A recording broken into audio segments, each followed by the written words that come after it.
Welcome to What's Up Humanity, stories that open minds and hearts. I'm Andra, Baylus, your host. This podcast is meant for you to hear the positive side of life, stories of people who are using their gifts, skills, and talents to make this a better world. The podcast is dedicated to the humanitarian philanthropist Mahanji, who has encouraged us to bless the world as he has, with charitable organizations in over 90 countries around the world. And also to the silent master, Meher Baba, who encouraged us to love. And he said, love is contagious. So the podcast speakers will share how they have themselves blessed the world and have done their part in spreading love. And hopefully you can catch it and spread some of it yourselves. So may this amazing group of people who you will hear kindle your heart and inspire the greatness within you. So today's podcast is very interesting. It's called We Refuse to Be Enemies.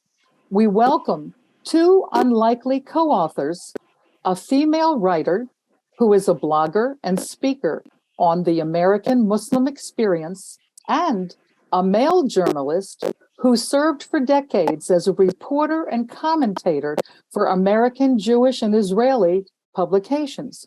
Welcome to What's Up Humanity, Sabeeha Rehman and Walter Ruby. Thank you. Great to be here, Andra. Thank you for inviting us. Thank you. A pleasure to have you here. So I'd like to share a little bit with our listeners, a little bit about you. So I'll start first with you, Sabeeha. Sabeeha Rehman is an author, blogger, and speaker on the American Muslim experience. Her memoir, Threading My Prayer Rug, this is so interesting, Threading My Prayer Rug, One Woman's Journey from Pakistani Muslim to American Muslim, was shortlisted for the 2018 William Sarowan International Prize for Writing, won the book list and San Francisco Book Festival honors, and was listed among top memoirs by Reader's Digest. Her op-eds have been published in the Wall Street Journal, Newsweek, New York Daily News, the Baltimore Sun, and Washington Jewish Week. She co-authored her second book with Walter Ruby, who's with us today. And her second book, of course, is We Refuse to Be Enemies: How Muslims and Jews Can Make Peace, One Friendship at a Time. And her latest book is titled, It's Not What You Think, An American Woman in Saudi Arabia. Walter Ruby, this is your turn. Very interesting. Walter Ruby is a veteran activist in Muslim-Jewish relations who has organized hundreds of twinning events, bringing together thousands of Jews and Muslims in more than 30 countries around the world. So Walter served for decades as a reporter and commentator and for American, Jewish, and Israeli publications. And his articles and op-eds have appeared in the New York Times, Wall Street Journal, Los Angeles Times, USA Today, Washington Jewish Week, and the Baltimore Sun. And he lives with his wife, Tanya, in Frederick, Maryland. So I'm addressing this to both of you. Your respective life experiences eventually led you to co-author this wonderful book. And would you please hold it up, Sabeeha? We Refuse to Be Enemies: How Muslims and Jews Can Make Peace, One Friendship at a Time. So thank you, Sabeeha. So first, I'd like to start with Walter. Walter, how did you and Sabeeha meet? And we're especially curious about why you decided to write this important book. Walter? Sabeeha and I met in about, we think it was either 2009 or 2010. I was working for the Foundation for Ethnic Understanding on Muslim-Jewish relations. She was working for the Muslim Society, American Society for Muslim Advancement. And so we met, we talked to each other then, we became friends, but it was only 5 years and we did some programs together. So we gotten to know each other, but we didn't, the next step was that 5 or 6 years after that, I think in 16, I should say, early 16, she approached me and she said, look, I need a blurb for my new book, Threading My Prayer Rug. and I'm wondering if your boss, Rabbi Mark Schneier, could write the blurb. And I said, okay, but I'm sure he will, but I'll be the one who actually will be doing the blurb because that's one of my jobs. And so that's what happened.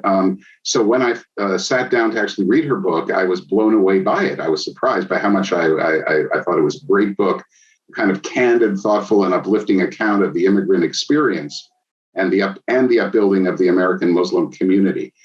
And I thought, you know what, I got to ask her if she would write a book with me. And so why did I do that?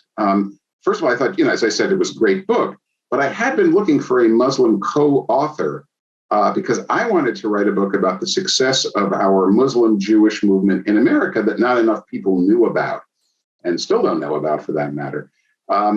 So that was very important to me. And that's why I approached her. And then, and she agreed. And then we met in the aftermath to actually start working on the book together after the 2016 elections. And now we're the following spring. And, the climate in America at that point was quite concerning on many levels. And especially for those of us who are minority communities and there had been the Muslim ban and there had been already a rise in anti-Semitism. And I said, Sabeeha, this is really important. We write this book to serve as a manifesto of why a Muslim-Jewish alliance is so needed at this moment in history when both of our communities are threatened by the rise of bigotry and authoritarianism. So that was really the reason we decided to do it. Okay, this is really interesting that how both of you got together. And Sabeeha, I know this has been a most interesting experience for you. And I'm wondering, regarding the book, what is the most interesting part of the book about? Well, the book is essentially about our individual and collective experiences in building Muslim-Jewish relationships. But what is interesting is that my experience was bottoms up from the grassroots, whereas Walter's was top down. So I was a homemaker in the 1970s, living, you will believe this, in an Orthodox Jewish community. And we mothers would be standing out on the sidewalk, watching our children play and chat. And somehow one thing led to another. And one day we ended up exchanging ideas and our experiences on, now, wait a minute, so you don't eat pork either? And is kosher the same as halal meat? And why are you not having lunch today? Oh, so it is Ramadan. And what is that all about? And that's how interfaith dialogue started for me, mothers talking to mothers. And eventually it gravitated to us getting together in living rooms and then eventually into larger public spaces. But Walter's, on the other hand, was getting rabbis and imams together, sometimes even heads of state, kings and queens, something nationally, something internationally with his twinning events. And what is interesting is that eventually our paths crossed and we started working together, finding one another in the same interfaith space. So this book is about what worked and what did not work, and what are the challenges we continue to face. But most important, what has been the impact of Muslim-Jewish relationship building. What is also interesting about this book is that we do wrestle with the elephants in the room. There's more than one.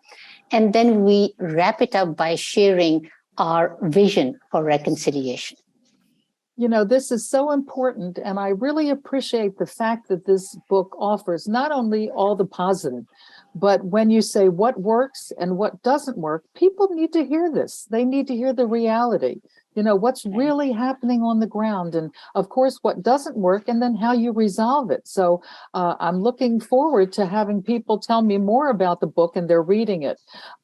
So Walter, let me ask you, you've been involved for many years with the issues of the Jewish community, and you've even lived in Israel for a few years, I understand. So what motivated you to engage in Muslim-Jewish relationship building?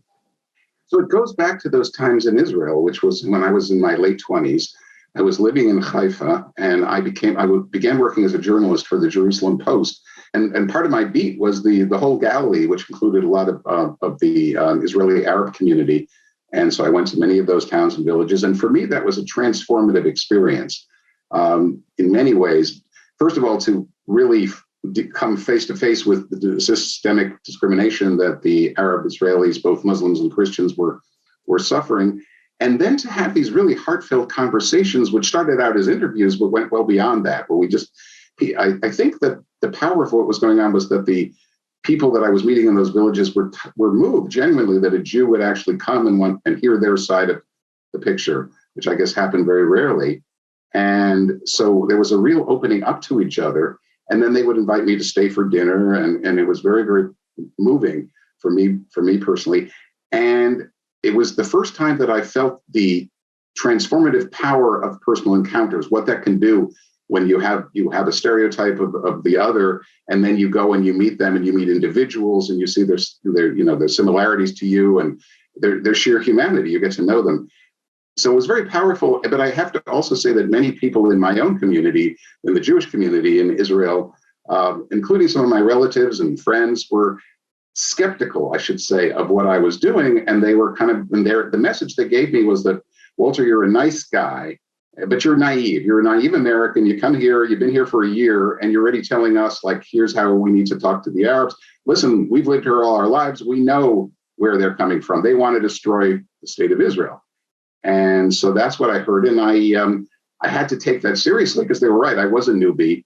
But the truth was that when I would say to them, okay, but when were you last in Ibeline village, where I had just been, a few days before, and they would tend to sort of sheepishly acknowledge that they had either not been there, even though it was 10 kilometers from Haifa, or that they'd been there once, stopped for a restaurant and that kind of thing, very superficial. And it made me aware that I, in my 1 year in Israel, had more connection, more honest, heartfelt conversation with Israeli Arabs than my Israeli Jewish friends had in their whole lives. So again, that was a real revelation. It kind of set me on this path of outreach to the other.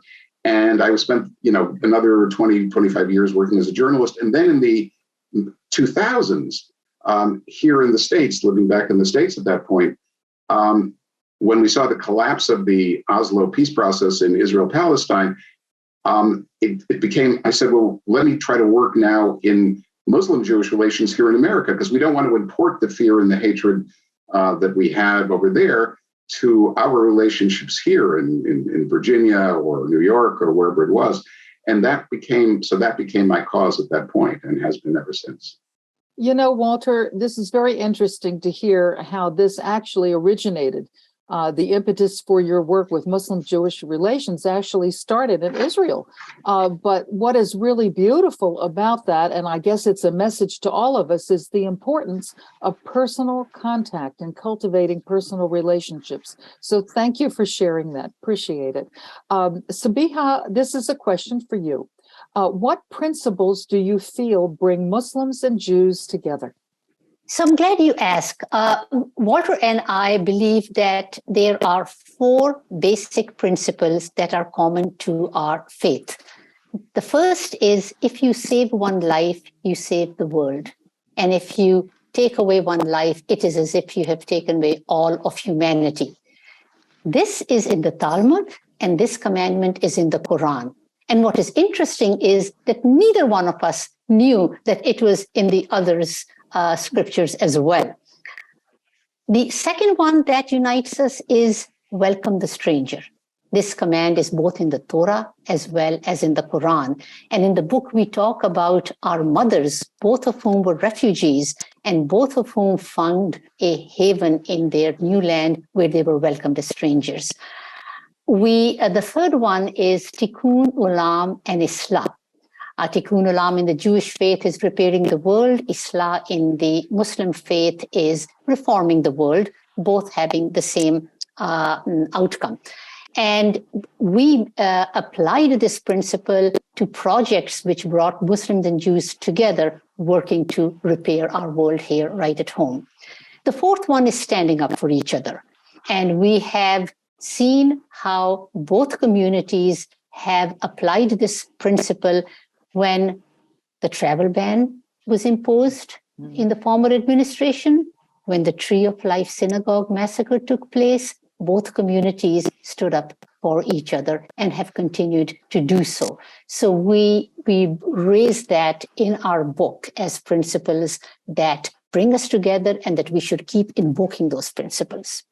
You know, the idea that both of you were able to go to your respective holy books and find similarities that sort of focused you on your work in the world. And then you brought that forward to today with how you could share those principles with others, as well as work on the Muslim ban and other obvious issues that come up about Islamophobia and anti-Semitism.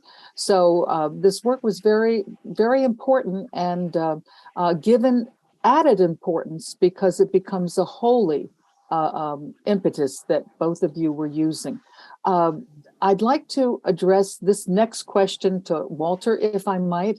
Walter, even in the midst of laudable efforts to bring communities together, there is the elephant in the room.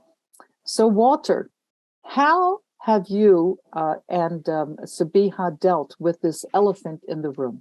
And you know what I'm talking about. Well, the elephant in the room, as you're saying, Andra, is the Israeli-Palestinian conflict and how it impacts our Muslim-Jewish relations here at home. I knew, and other people who got involved in Muslim-Jewish work in the 2000s understood this was very important. This was maybe the greatest challenge we would face, and we needed to figure out a way to deal with it. And the initial response, I think, was in the case of the Foundation for Ethnic Understanding, which I headed, basically what I knew that we couldn't start debating the conflict, because it would drive us apart, and maybe destroy the relationship building. But if we tried we couldn't brush it under the rug either, because it was too big. So I thought, well, let's try a middle way. We would have these twinning events, as you mentioned, Andra, bringing members of mosques and synagogues together. And we would usually start the twinning event with a prayer for peace and reconciliation between Israelis and Palestinians by the rabbi and the imam. And that was very powerful and heartfelt. But once that was over, I would say, okay, folks, for the rest of this encounter, we're not going to be talking about Israel-Palestine. We're going to be talking about what can we do together as Muslims and Jews in America, in, let's say, suburban Washington, in New York, in Dallas, in San Francisco, wherever it was. What can we do in our communities to strengthen Muslim-Jewish relations, which itself is a very, very important thing to do for us here. And after all, we live here. And so that's kind of the approach that we took. And it was mostly successful, I think. I mean, the Muslim-Jewish relationship building was a great success. There's no question about that. And so people were willing to do that despite the Israel-Palestine conflict. But nevertheless, it would come back and it would, kind of bite us in the behind often in that process, because, there would be these eruptions of conflict in Israel and Palestine, and that would be on everyone's mind. And that would, sometimes people would cancel twinning events because they just couldn't deal with it, or they would, anyway. So eventually, I came to feel, and other people also, that we needed to somehow deal with it more than we had earlier on. And so one thing is, there's several approaches. One is, as Sabeeha and I do in our book, we just deal with it directly. And again, this is based on the fact that we've known each other and we feel comfortable with each other for many years. We just turned on the tape recorder and we talked about it very heartfelt fashion. And we agreed on a lot, and there were certain things we didn't agree on, but we were able to talk about it, fully. So that, I think that's maybe instructive. If viewers would read our book, We Refuse to Be Enemies, they would see that discussion.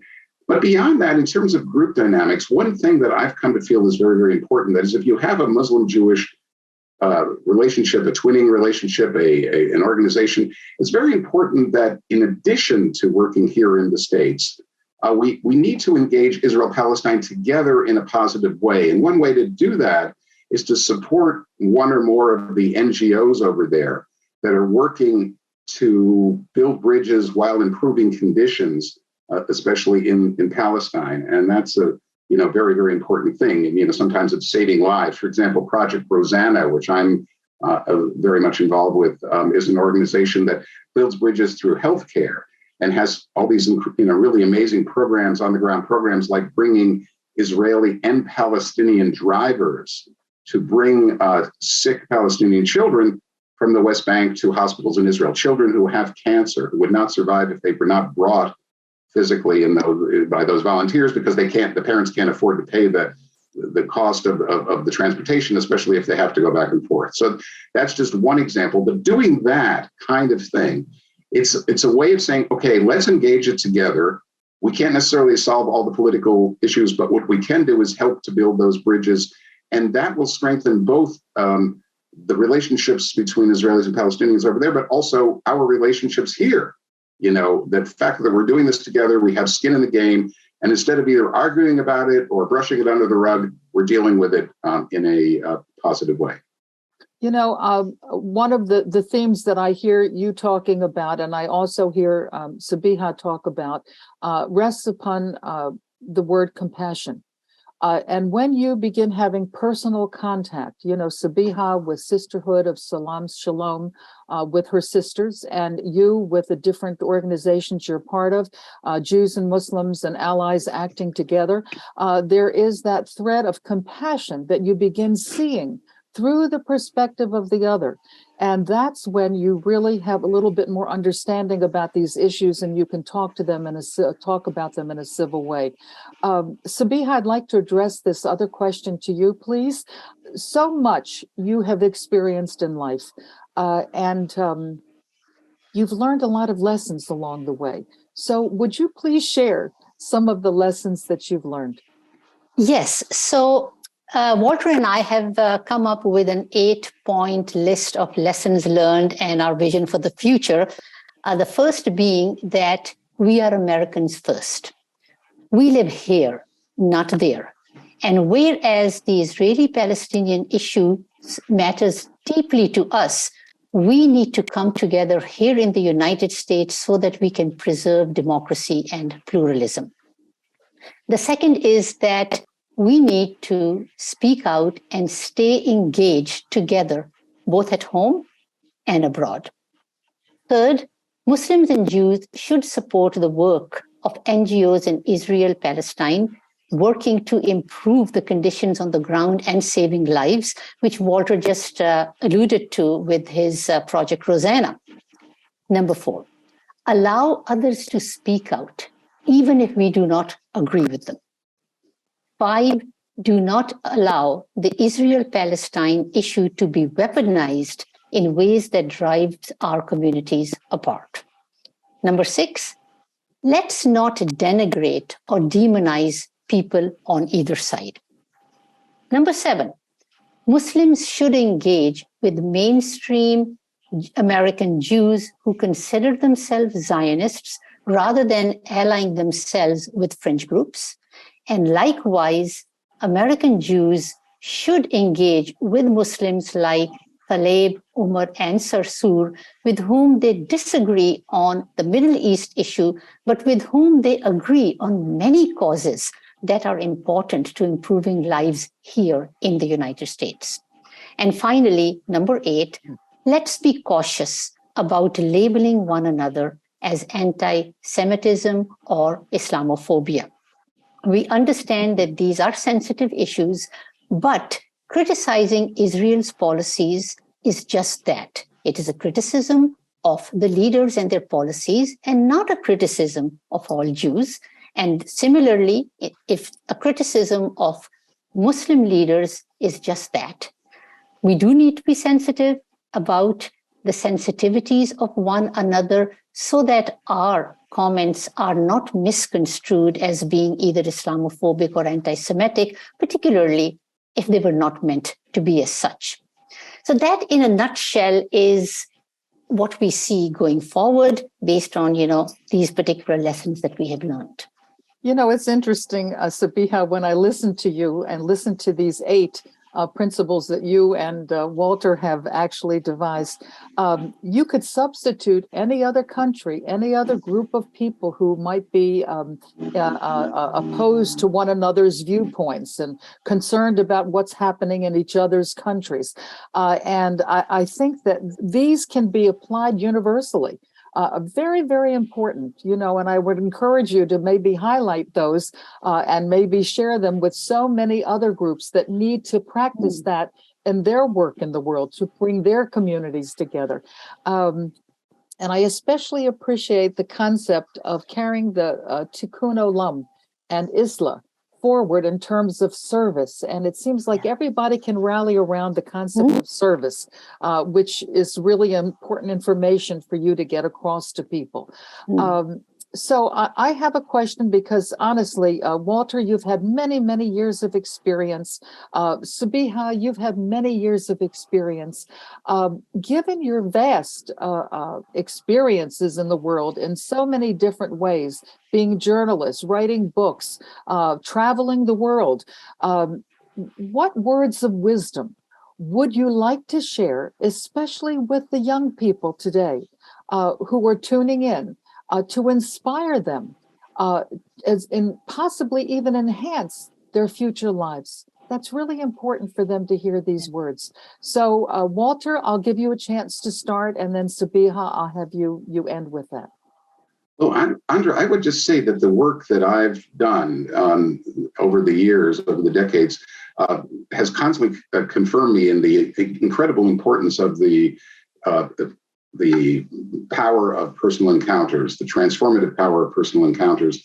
And I just would say to young people that engaging on this path of doing that, however, within your professional and personal lives, how you do that. But it's just so, but do it because it's so incredibly enriching, deeply, deeply enriching and mind and soul expanding. Reaching across the barricades to turn an enemy into a friend, and then to say we refuse to be enemies. So it's incredibly important for each of the individuals, the young people, but it's also imperative for America that we all do this. That if America is going to succeed as a multi-faith, multi-ethnic society, we have to reach across the barricades that exist within our own country, political barricades, faith barricades that keep us apart. We have to step over those barricades and make an enemy or someone you don't know. You may not even be an enemy, but make that person a friend. So that's what it's all about in my mind. Thank you, Walter. Thank you so much. Sabeeha? Make a Muslim friend. Make a Jewish friend. And I'm talking to Muslims and I'm talking to Jews.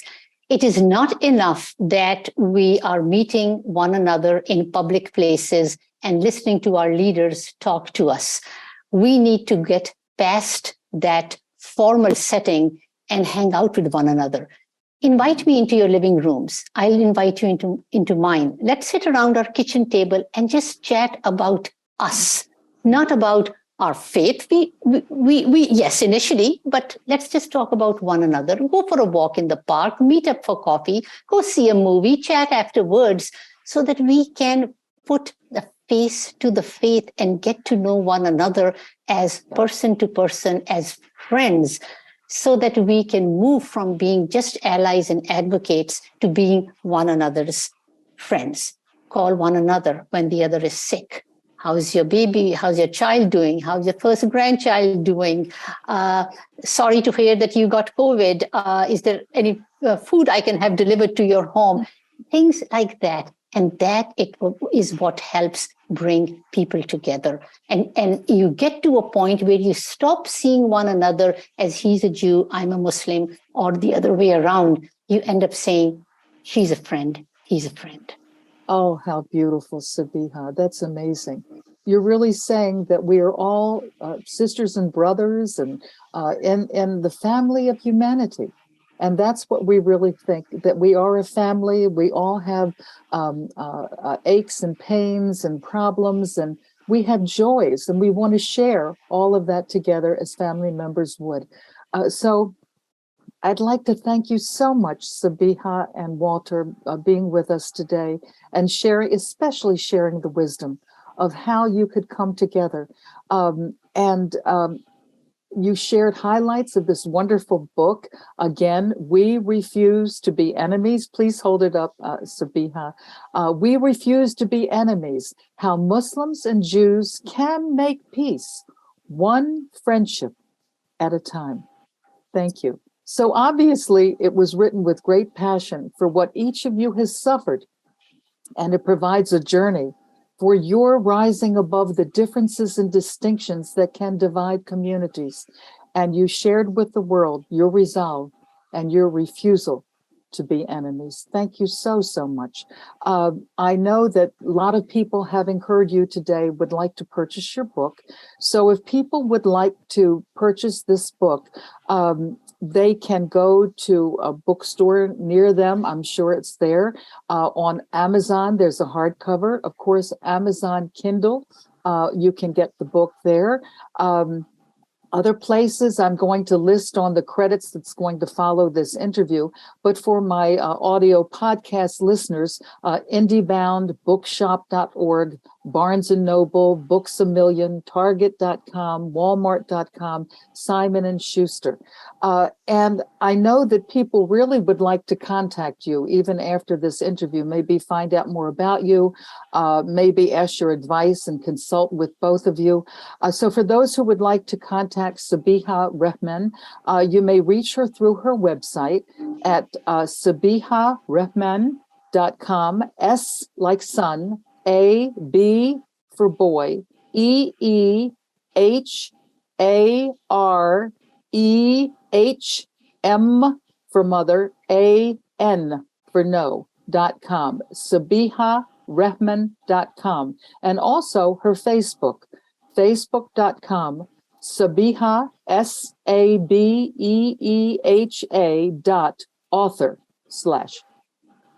So also she has a Twitter, she has a LinkedIn, and she has an Instagram.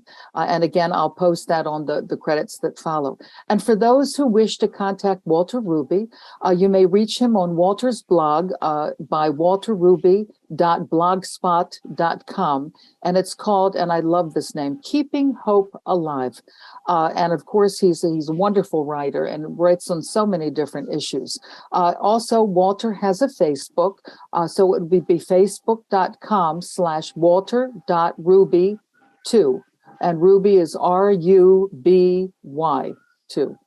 So thank you again, Walter Ruby and Sabeeha Rehman, being with us today. We wish you great success with your book, We Refuse to Be Enemies, How Muslims and Jews Can Make Peace, One Friendship at a Time. And you certainly shared that being friends with one another and getting to know one another is so, so important. So included are many interesting stories for those who want to know more about their personal lives and how they echoed one another across the miles. And it's fascinating to learn how you both were able to overcome the challenges put before you and become dear friends. So congratulations to you both. Thank you. Thank you for having us, Andra. It's been a pleasure. Thank you so much, Andra Baylus, for this really wonderful conversation, for guiding us through this. And, I so admire the work you do. And I so admire your podcast, What's Up Humanity. And I think it really is very inspiring and gives hope for the future for all of us. Thank you. Thank you so much. So in closing, it seems that a new humanity is coming. May each of you be empowered to be a change agent. Be who you are and shine your light to brighten this world of ours, just like Sabeeha and Walter have done. And be instruments of peace and love and harmony. And together, we can make a difference and we can change the world. So let's do it, folks. Be bright and shine your light. Thank you.